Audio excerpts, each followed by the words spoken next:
Byron Carlo stood outside her apartment at midnight, a diary trembling in his hands, and for the first time in 15 years of ruling a blood-soaked empire, he was terrified.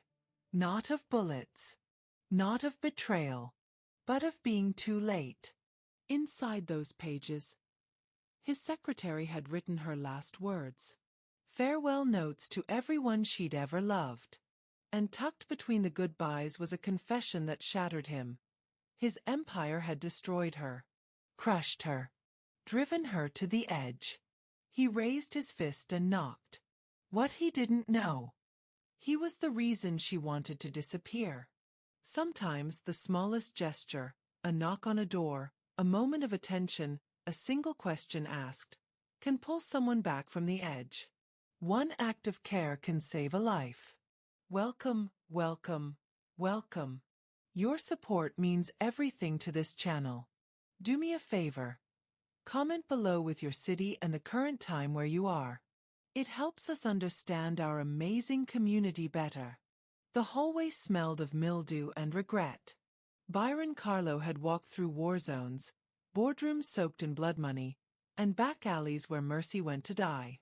But this narrow corridor in a crumbling apartment building on the east side made his chest tight in a way gunfire never had.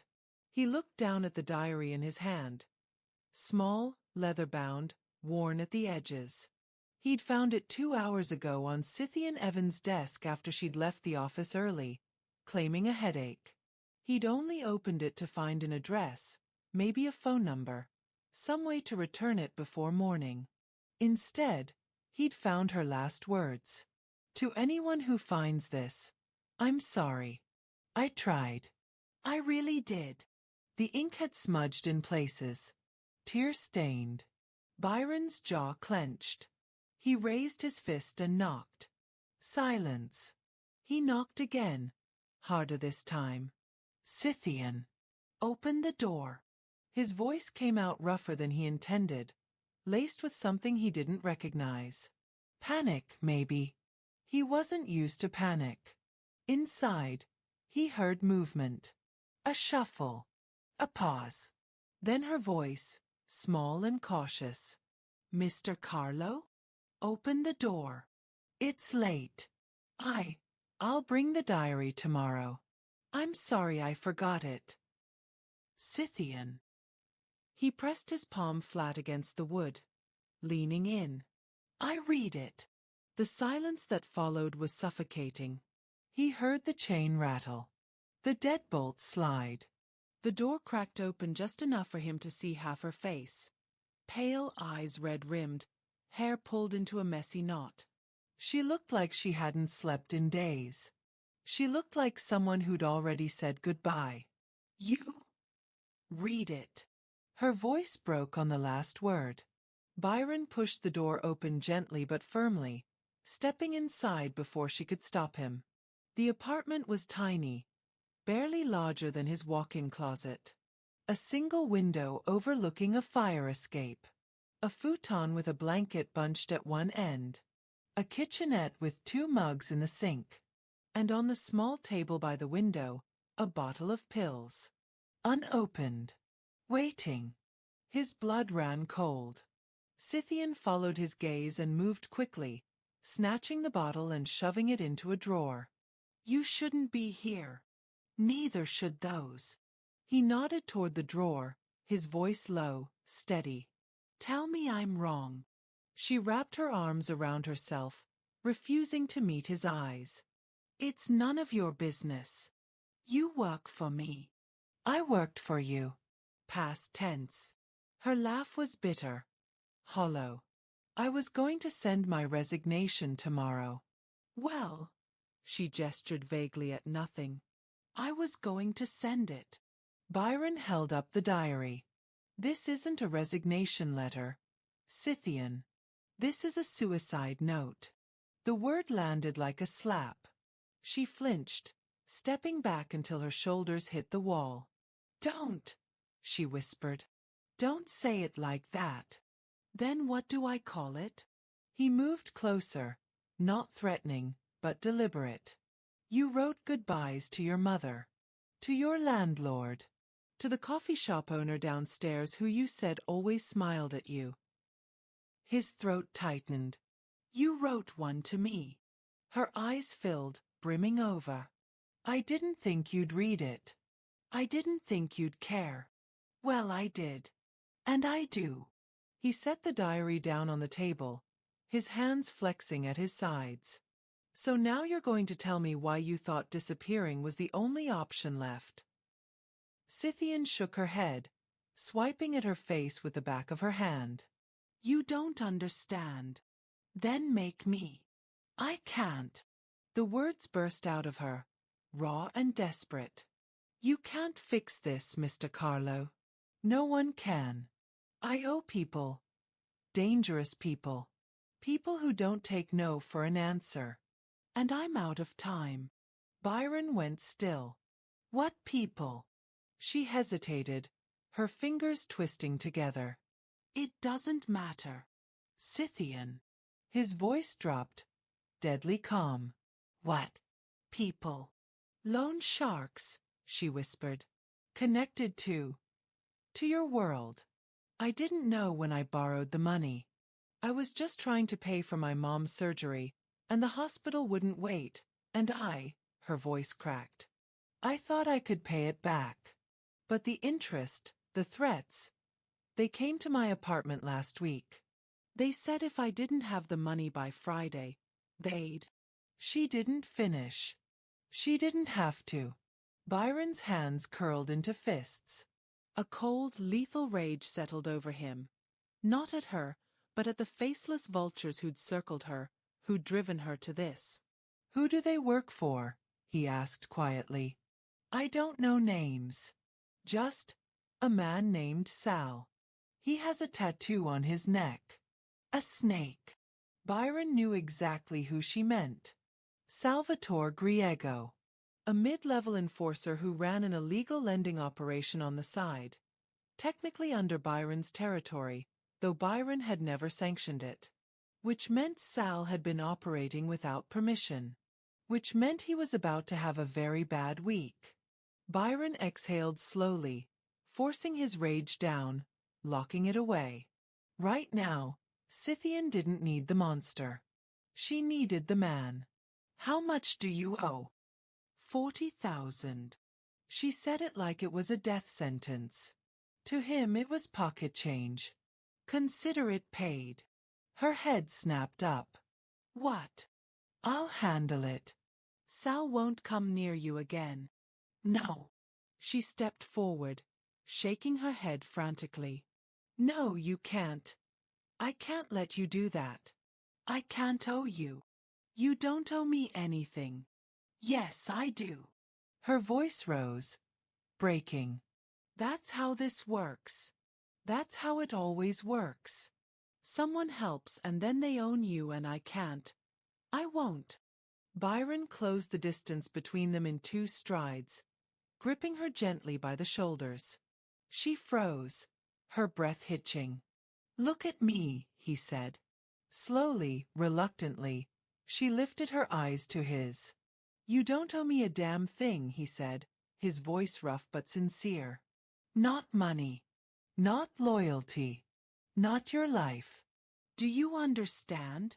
A tear slipped down her cheek. Why are you doing this? He didn't have an answer. Or maybe he did, and he wasn't ready to say it out loud. Because when I read your goodbye, something in me broke. Instead, he said, because no one should have to face this alone. Scythian's knees buckled.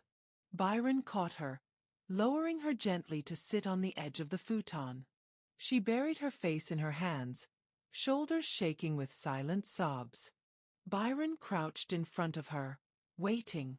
When she finally looked up, her voice was barely a whisper. What do you want from me? Nothing, he said. Just don't give up.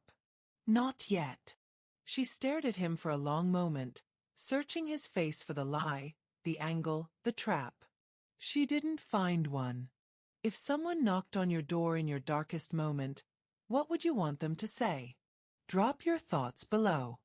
Byron didn't leave that night. He couldn't. Every time he looked at the drawer where she'd hidden the pills, every time he remembered the resigned tone in her diary entries, something primal in him refused to walk out that door. So he stayed, sitting in the lone chair by the window while Scythian curled up on the futon, exhausted from crying, from fear, from carrying a weight no one should carry alone. She'd fallen asleep around 2 in the morning, her breathing finally evening out.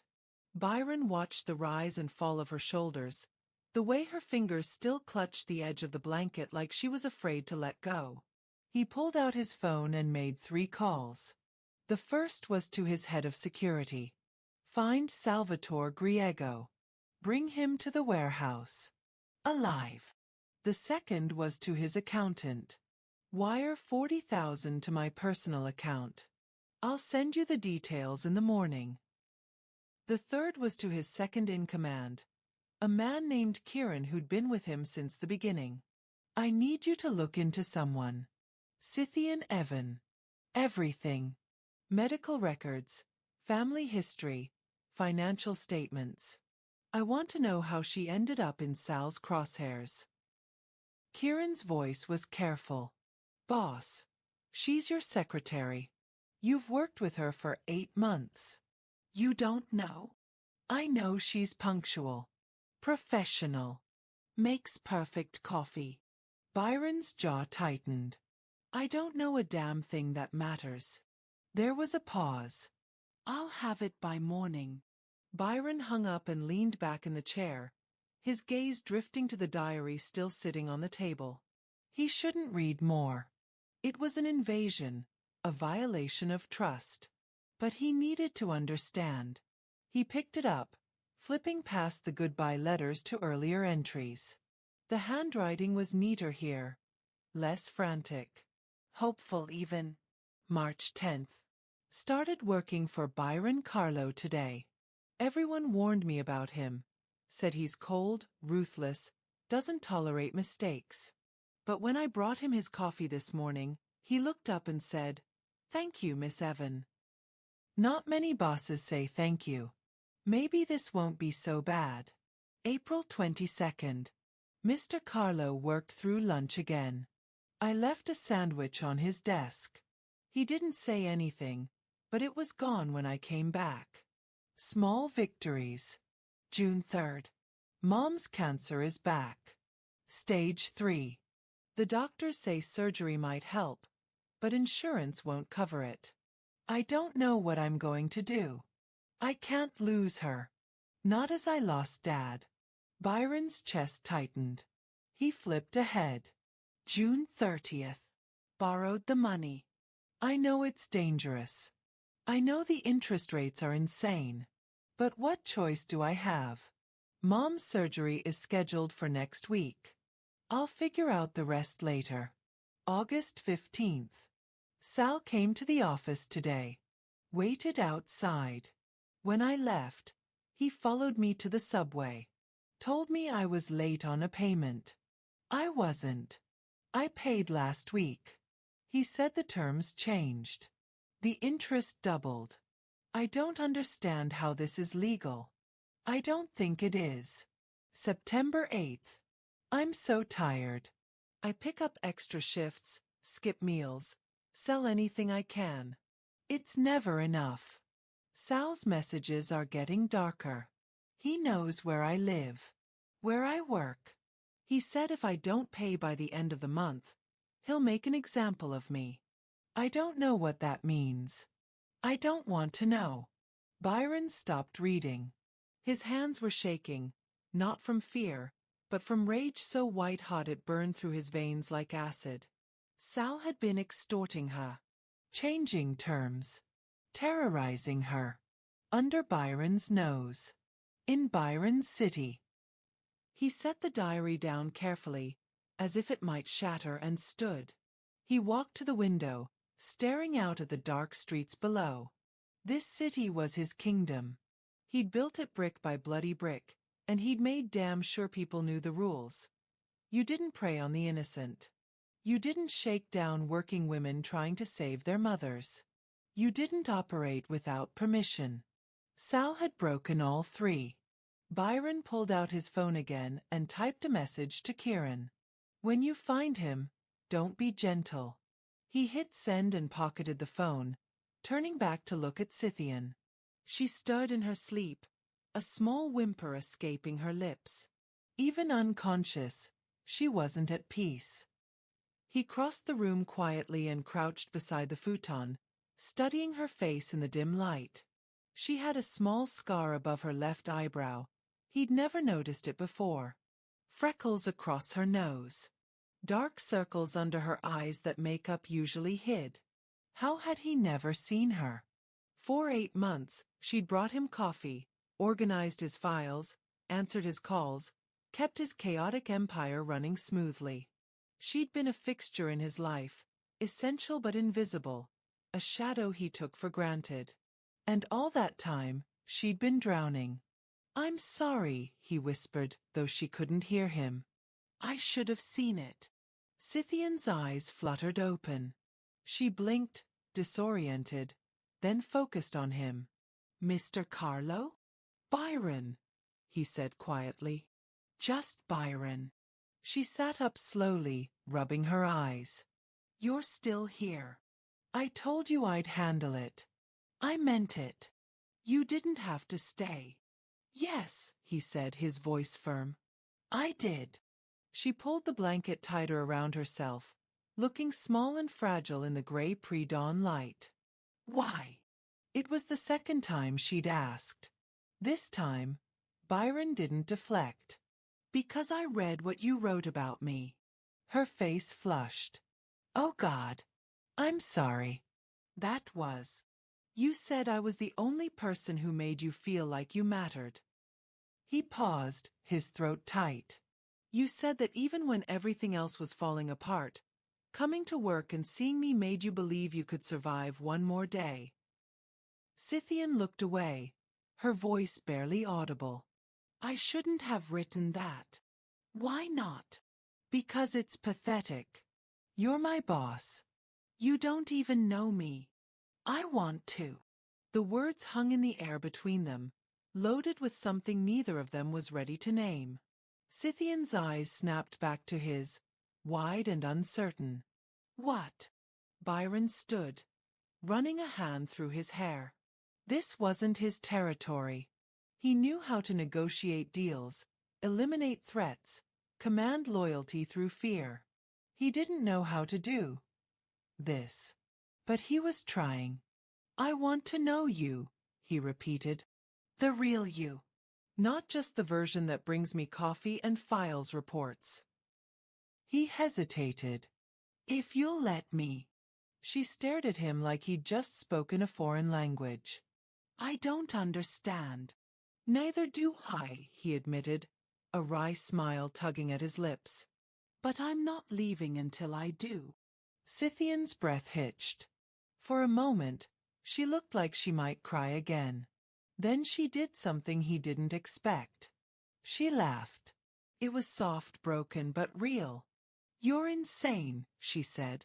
Probably. You can't just fix people, Byron. It doesn't work like that. I'm not trying to fix you. He sat down on the edge of the futon, keeping a respectful distance. I'm trying to make sure you don't give up before you get the chance to fix yourself. She looked at him for a long moment, searching his face. What if I can't? Then I'll be here anyway. Tears welled in her eyes again, but this time, there was something else beneath them. Something fragile and tentative. Hope. I don't know how to let someone help me, she whispered. Then we'll figure it out together. The sunrise broke through the window, casting soft gold across the room. For the first time in months, Scythian didn't look like she was disappearing. She looked like she was still here. And that was enough. By the time the sun fully rose, Byron had made Scythian tea, or what passed for tea in her nearly barren kitchen. 2 mismatched mugs, lukewarm water, and a tea bag that had probably been there since last year. She accepted it with both hands, cradling the warmth like a lifeline. This is terrible, she said after the first sip. I know. You're a terrible guest. I'm aware. The corner of her mouth twitched. Almost a smile. Byron counted it as a victory. His phone buzzed. He glanced at the screen. Kieran. Found him. Warehouse. Waiting for your orders. Byron typed back quickly. On my way in an hour. Don't let him leave. He pocketed the phone and found Scythian watching him, her expression guarded. That was about Sal, wasn't it? She asked quietly. Byron didn't lie.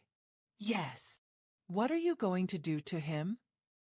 What needs to be done? Her hands tightened around the mug. I don't want you to hurt him because of me. This isn't because of you. Byron's voice was cold, clinical. This is because he operated without permission in my territory, extorted vulnerable people, and broke the rules. That's on him. But if I hadn't... Stop. He leaned forward, his gaze locking onto hers. You didn't do anything wrong. He did. And he's going to answer for it. Scythian looked away, her jaw working. I don't understand your world. Good, Byron said flatly. You shouldn't have to. Silence settled between them, thick and uncomfortable. Scythian set down her mug and stood, moving to the window. She wrapped her arms around herself, staring out at the street below. I used to think I had it figured out, she said softly. Work hard, save money, take care of Mom. Simple plan. Then she got sick, and everything just collapsed. And I kept telling myself I could handle it. I could fix it on my own. Her voice cracked. I couldn't. Byron rose and crossed to her, stopping just behind her shoulder. Asking for help isn't failure. It feels like it. I know. She turned to face him, her eyes red-rimmed but fierce. Do you? Do you really know what it's like to feel so powerless that disappearing seems easier than fighting? Byron was quiet for a long moment. Most people didn't challenge him. Most people knew better. But Scythian wasn't most people. Yes, he said finally. I do. Her expression shifted, surprise, doubt, curiosity. When I was 16, Byron continued, his voice measured, my father was killed, executed in front of me by a rival family. They left me alive as a message, that I was nothing, that I'd always be nothing. His jaw tightened. I spent 2 years living in basements and back alleys, running from people who wanted to finish what they started. And there were nights I thought about ending it myself. Nights I thought it would be easier than constantly looking over my shoulder. Scythian's breath caught. Byron. But I didn't. He met her gaze, unflinching. I got angry instead. I decided that if I was going to die, it wouldn't be on my knees. It would be standing. He paused. I'm not saying that's your answer. I'm just saying, I understand what it feels like to believe there's no way out. She stared at him, something breaking open behind her eyes. How did you survive it? Spite, mostly. A ghost of a smile crossed his face. And one person who gave a damn when they didn't have to. Who? A man named Eugene. He ran a boxing gym in the worst part of the city. Took me in, taught me how to fight. Not just with my fists but with my head. Byron's expression softened. He died 5 years ago. Heart attack. But I wouldn't be here without him. Scythian's voice was barely a whisper. Is that why you came to my door last night? Byron hesitated. The truth sat heavy on his tongue, unfamiliar and dangerous. Maybe, he admitted. Or maybe I just couldn't stand the thought of reading your goodbye and doing nothing. Her eyes glistened. I don't deserve this. Don't. His voice sharpened. Don't do that. Don't decide what you deserve. You're here. You're alive. That's what matters. But for how long? The words tumbled out, desperate and raw. Even if you pay off Sal, even if the debt disappears, what then? I'm still broke. I still can't afford rent. My mom still needs follow-up treatments I can't pay for. Nothing's actually changed. Byron stepped closer, his presence solid and grounding. Then we change it. How? However we need to. He reached out slowly, giving her time to pull away. When she didn't, he rested a hand on her shoulder. You're not alone anymore, Scythian. I meant what I said. I'm not going anywhere. A tear slipped down her cheek. Why are you being so kind to me? Because when I looked at you last night, I saw someone worth saving. Because your diary made me realize I've spent 15 years building an empire and forgetting what it's for. Because for the first time in a decade, I feel something other than rage and ambition. He didn't say any of that. Instead, he said, because you make terrible tea, and someone needs to teach you how to do it properly. Scythian let out a startled laugh, watery but genuine. She wiped at her eyes with the heel of her hand. You're ridiculous. Probably. She shook her head, a small disbelieving smile on her lips. I still don't understand you.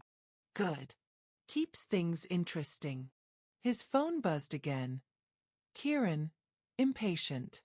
Byron glanced at it and sighed. I need to go handle something. But I'll be back this afternoon. Scythian's smile faded. You don't have to. I want to. He squeezed her shoulder gently, then let go. Lock the door behind me. Don't answer it unless you hear my voice.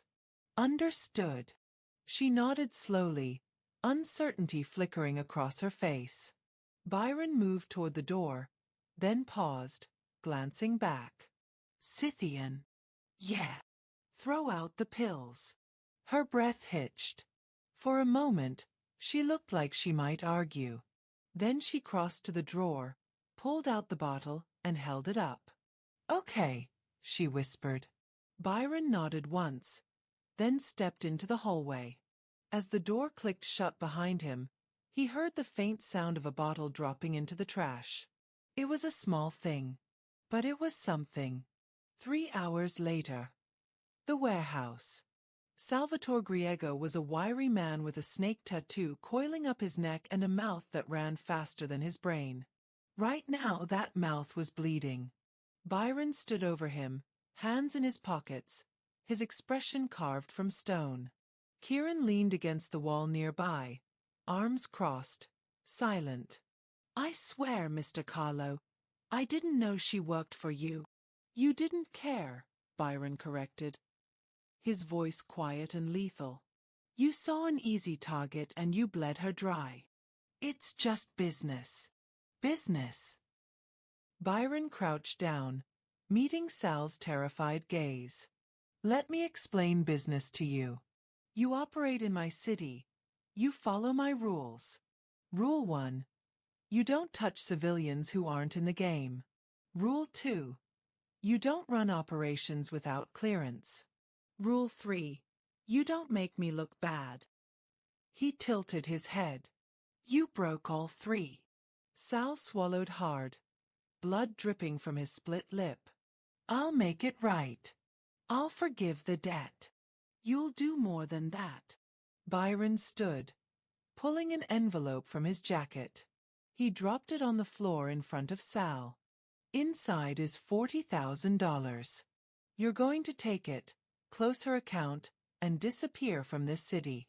If I see you again, if I hear you've contacted her, if you so much as think about her.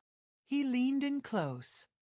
I'll make sure the last thing you see is that snake tattoo in a mirror before I cut it off your throat.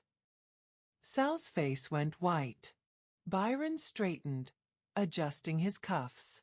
Kieran will escort you out. You have 24 hours. He walked away without another word, leaving Sal trembling on the concrete floor. Outside, The afternoon sun was bright and unforgiving. Byron pulled out his phone and called Scythian. She answered on the third ring, her voice tentative. Byron. It's done. The debt's cleared. Sal won't bother you again. Silence. Then softly, thank you. Don't thank me yet. He glanced at his watch. I'll be there in an hour. We need to talk about what comes next. Okay, she whispered. Byron hung up and slid into the back of his car. As the driver pulled away from the warehouse, he stared out the window at the city, his city. For the first time it felt too small. Byron returned to Scythian's apartment at 3 in the afternoon carrying two things: a bag of groceries and a plan he hadn't entirely thought through. She opened the door before he could knock, her eyes widening at the sight of the overstuffed paper bag in his arms. What is all that? Food. Real food. He stepped past her into the apartment. Your kitchen looks like a crime scene. It's not that bad. Byron set the bag on the counter and started unpacking. Fresh vegetables. Bread. Eggs. Coffee. Actual coffee. Not the instant powder he'd found earlier. Pasta. Sauce. Chicken. Scythian stood frozen, watching him. Byron, this is too much. It's groceries. It's expensive groceries. It's food. He turned to face her, his expression firm. When's the last time you ate a real meal? She opened her mouth, closed it, looked away. That's what I thought. He rolled up his sleeves. Sit. I'm making lunch. You cook. I survived 2 years on the streets. I learned. Scythian sank onto the futon, her hands twisted in her lap. She looked uncomfortable, not with him but with care. Like she didn't know how to accept it. Byron worked in silence, finding a rhythm in the small kitchen. Boiling water. Chopping vegetables. The simple, mundane tasks felt strange after a morning spent threatening a man's life. But not unwelcome. Can I ask you something? Scythian's voice was quiet behind him. Always. Why me? Byron paused, his knife hovering over a tomato. What do you mean? You have an empire. Resources. People who depend on you. And you're here, cooking in my terrible kitchen, because... She trailed off. I just don't understand why. Byron set down the knife and turned to face her. Do you remember the first time we met? Scythian blinked, caught off guard. My interview. You were 20 minutes early. Wore a blazer that was too big for you. Probably borrowed. You had notes written on your hand because you were afraid you'd forget what to say. Her cheeks flushed. You remember that? I remember thinking you were either incredibly brave or incredibly foolish to walk into a building everyone knew belonged to a criminal and ask for a job. He leaned against the counter. Then you looked me in the eye and said, I don't care what you do. I need work, and I'm good at what I do. That's all that should matter. Scythian's lips parted in surprise. I can't believe you remember that. I hired you on the spot. I thought you hired me because I was the only one who showed up. You were the only one brave enough to show up. Byron's gaze didn't waver. And for 8 months, you've been the one constant in my life that wasn't trying to kill me, betray me, or use me. You just showed up. Every day. Did your job. Kept me human. He paused. I didn't realize how much I needed that until I read what you wrote. Scythian's eyes glistened. I'm not brave. I was just desperate. Bravery and desperation look the same from the outside. He turned back to the stove. The difference is what you do with it. She was quiet for a long moment. Then, what did you do? After you read the diary? Byron stirred the sauce, his jaw tight. I called my accountant, my security team. And then I sat in that chair all night making sure you didn't do something we'd both regret. You could have just called me. Would you have answered? Silence. That's what I thought. The pasta finished cooking. Byron plated 2 portions, grabbed forks, and carried them to the small table. Scythian joined him, moving slowly, like she was navigating unfamiliar territory. They ate in silence at first. Then Scythian spoke, her voice hesitant. My mom doesn't know. About the debt. About Sal. About any of it. Byron looked up. Where is she now? Recovering at a care facility across town. The surgery went well, but she needs monitoring. I've been visiting every other day, but... She poked at her pasta. I haven't told her I might lose the apartment. Or that I was thinking about. She couldn't finish. Does she know about me? Scythian's fork paused midair. I've mentioned my boss a few times. What did you tell her? A faint smile ghosted across her lips. That you're demanding. Intense. A little terrifying. She glanced at him. But fair. Fair. Byron repeated, tasting the word. I'll take it. She'd probably like you. She likes people who don't bullshit. Then we'd get along. Scythian laughed softly, and the sound did something strange to Byron's chest. Something warm and unfamiliar. They finished eating. Byron cleared the plates while Scythian watched, still looking like she didn't quite believe this was real. What happens now? She asked finally. Byron dried his hands on a dish towel. Now, we figure out your next steps. I don't have next steps. I have debt. Well, I did, and no savings and rent due in 2 weeks and... Stop. Byron sat down across from her. One problem at a time. First, your apartment. How much is the rent? $1,800 a month. Paid through the end of February? Yes, but... Good. That gives us time. He pulled out his phone and opened a notes app. Second, your mother's care. What does she need? Follow-up treatments. Physical therapy. Medication. Scythian's voice was strained. It adds up fast. I'll have my accountant look into payment plans. Medical debt can be negotiated. Byron, you can't just... Third, he continued, ignoring her protest. Your job. You're still my secretary. Scythian shook her head. I can't come back. Not after this. It's too what? Complicated. She looked down at her hands. You've seen too much. I've let you see too much.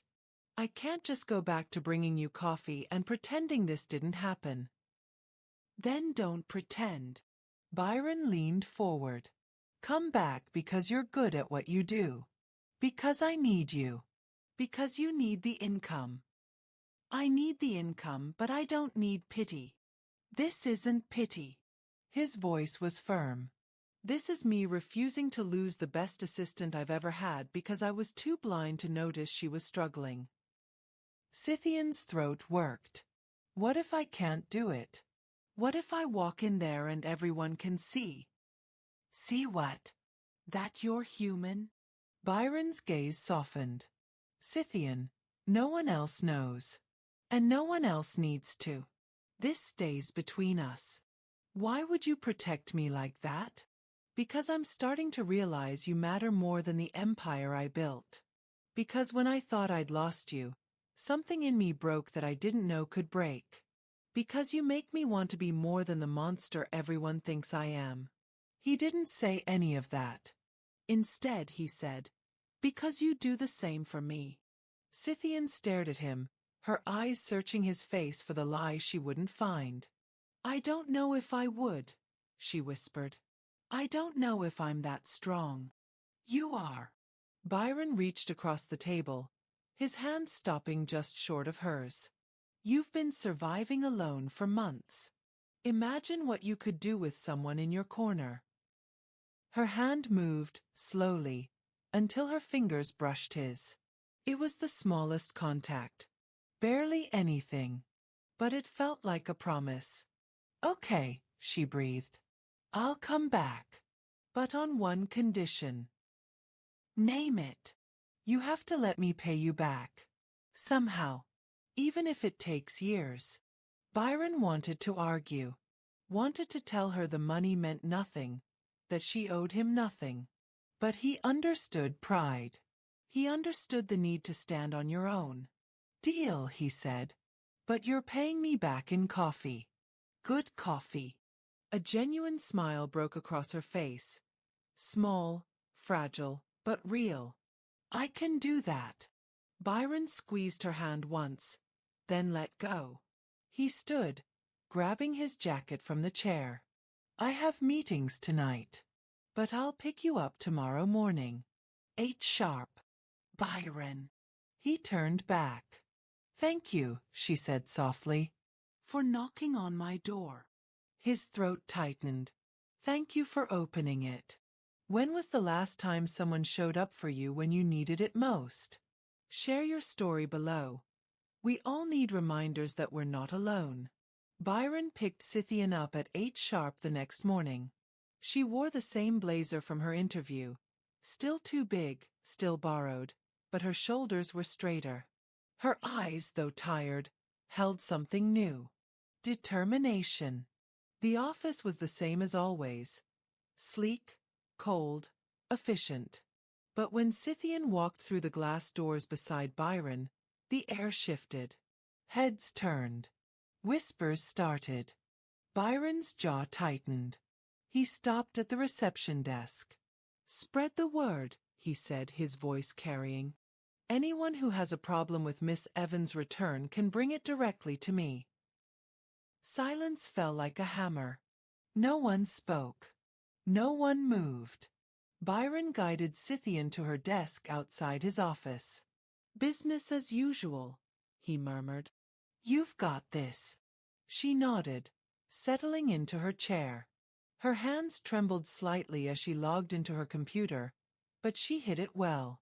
Byron disappeared into his office, leaving the door cracked. He couldn't focus on the contract in front of him. His attention kept drifting to Scythian through the glass.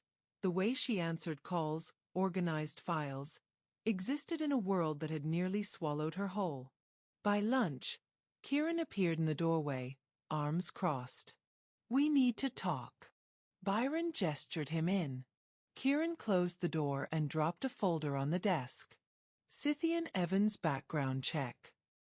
Byron opened it. Medical bills. Loan documents. Employment history.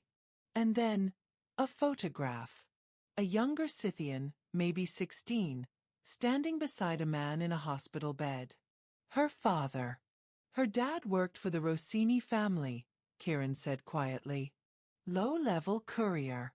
Got caught in a crossfire during a territorial dispute 8 years ago.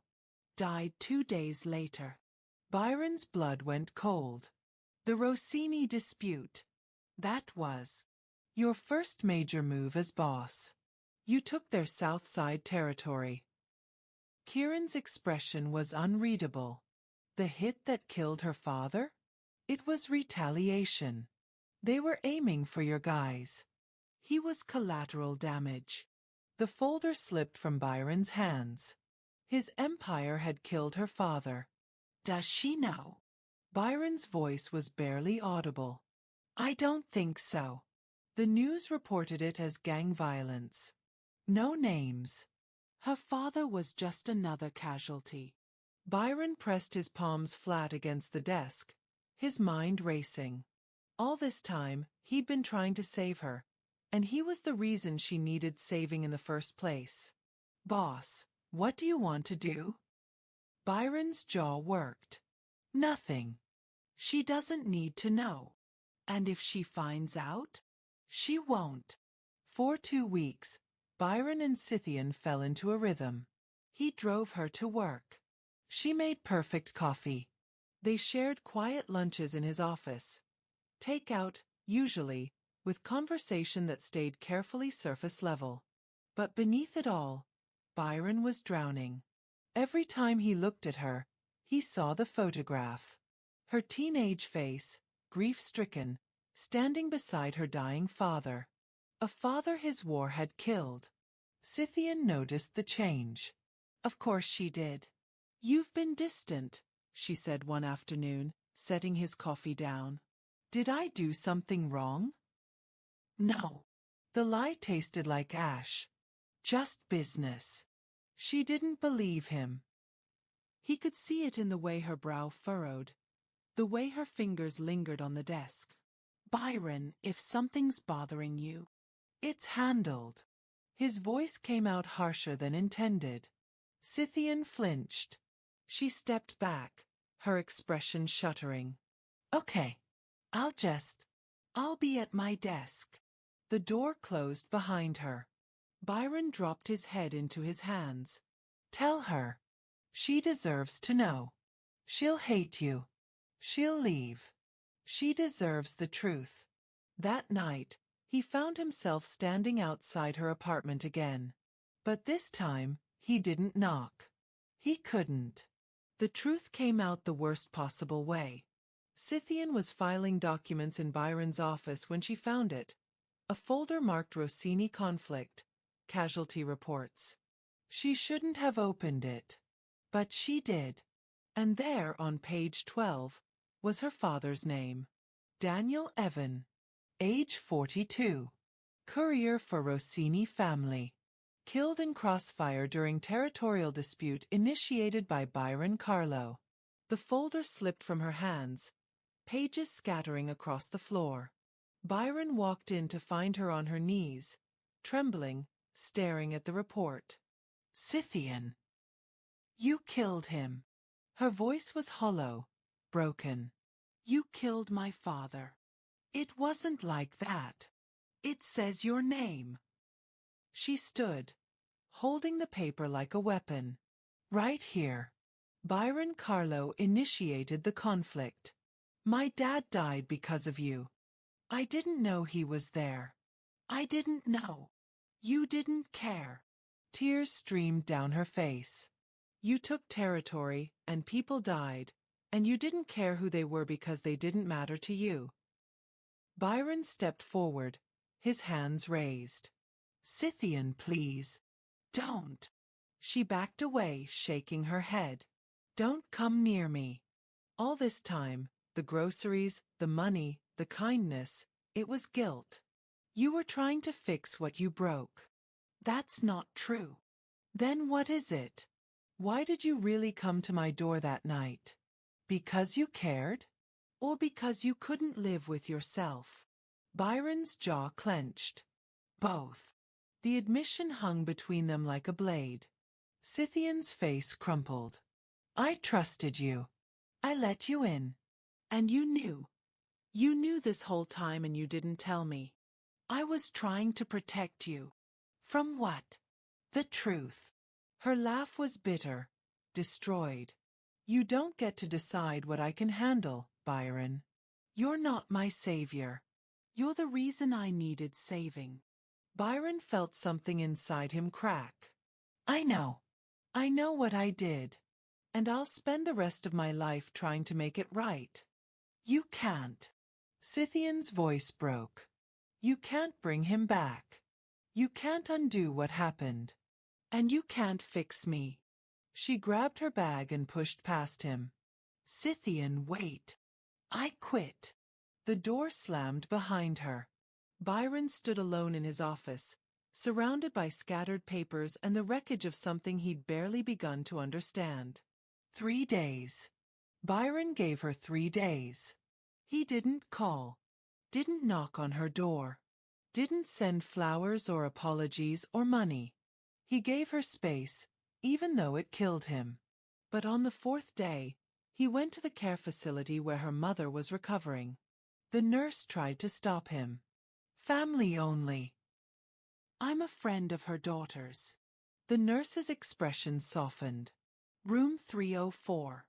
Byron found Mrs. Evans sitting by the window, reading. She looked up as he entered. A woman in her 60s with Scythian's eyes and a warm smile. Can I help you? My name is Byron Carlo. I was Scythian's boss. Recognition flickered. The demanding one. Despite everything, Byron's lips twitched. That's me. Mrs. Evans set down her book. She hasn't mentioned you in days. I was starting to wonder. Byron sat in the chair across from her. We had a falling out. About me. My past. Things I can't undo. Mrs. Evans studied him with the quiet intensity of a mother who'd learned to read people. You hurt her. Yes. Intentionally? No. But that doesn't change what I did. She nodded slowly. My daughter is stubborn.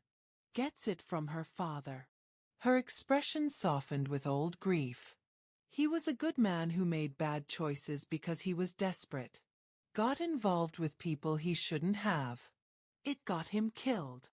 Byron's throat tightened. I know. I'm sorry. Are you? Mrs. Evans' gaze sharpened. Or are you just sorry she found out? The question landed like a punch. Byron met her eyes. Both. But mostly, I'm sorry I didn't tell her myself. She deserved the truth. Yes, she did. Mrs. Evan leaned back. So why are you here instead of telling her that? Because she won't see me. Have you tried? Byron's jaw worked. I was giving her space. Space is good. But space without intention is just avoidance. She picked up her book again. If you care about my daughter, and I think you do, despite your terrible timing, then you need to fight for her. Not with money or power. With honesty. Byron stood. Thank you. Mr. Carlo? He turned back. She cares about you too. That's why it hurt so much. Mrs. Evans' smile was sad. Don't let her push you away because she's scared. And don't let your guilt keep you from showing up. Byron stood outside Scythian's door at midnight, just like before. But this time, he wasn't holding a diary. He was holding the truth. She opened the door, eyes red, expression guarded. What are you doing here? I talked to your mother. Scythian's breath hitched. You had no right. I know. But I needed to understand. Byron's voice was steady, vulnerable. And I need you to hear something. I've heard enough. Please. The word stopped her. Byron never said please. She stepped back, letting him in. Byron didn't sit. He stood in the middle of her tiny apartment, hands loose at his sides. You were right, he said. I came to your door that night partly out of guilt. Because when I read your diary and realized you worked for me, that you'd been suffering under my nose, I felt responsible. He paused. But that's not why I stayed. And it's not why I'm here now. Then why? Because when I read what you wrote, about me, about surviving one more day, I realized I'd been surviving too. Just existing. Building an empire I didn't even want anymore. His voice roughened. And then I met you. Really met you. And for the first time in 15 years, I wanted something more than power or revenge or control. Scythian's eyes filled. What did you want? To be the man you saw when you wrote those words. The one who made you believe you mattered. Byron took a step closer. I can't change what I did. I can't bring your father back. And I can't erase the blood on my hands. But I can promise you this. If you let me, I will spend every day trying to be worthy of the faith you had in me. A tear slipped down her cheek. I don't know if I can forgive you. I'm not asking you to. Not yet. He reached into his pocket and pulled out an envelope. But I'm asking you to read this. She took it with trembling hands and opened it. Inside was a check for $500,000 and a handwritten letter. Scythian. This money isn't payment. It's not guilt. It's what your father would have earned if he'd lived. If my war hadn't taken him from you. Use it however you need. Your mother's care. A new apartment. A future.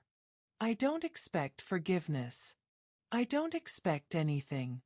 I just need you to know. You were never a responsibility. You were never a debt to be paid.